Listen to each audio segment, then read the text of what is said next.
Let's learn how to do the 3D zoom effect in CapCut. It's a really cool effect that you can add to your videos and share it on Instagram, Reels, and TikTok. So, without wasting your time, let's start. Make sure that you have CapCut installed on your device. And also, you need the V and editing app. First, import your photos to CapCut. And as you can see, this is how the photos look without the effect. Select the first photo, then Style. Find the Motion tab, and then click on the 3D Zoom Pro right here. Wait a couple of seconds until CapCut applies our effect.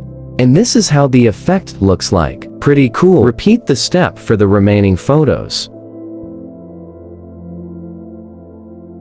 And export the video to the photo gallery by clicking here.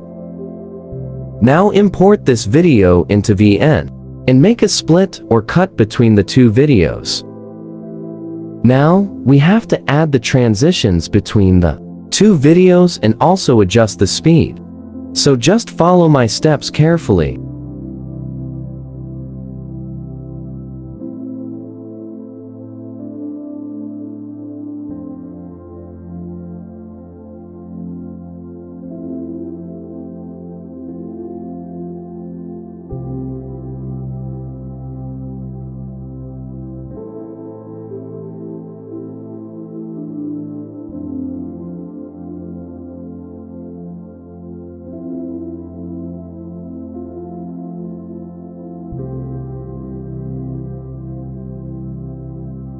And when you are happy with your edit, just click here to export it to your photo gallery. And that's how you can do the 3D zoom effect in CapCut. Thank you so much for watching.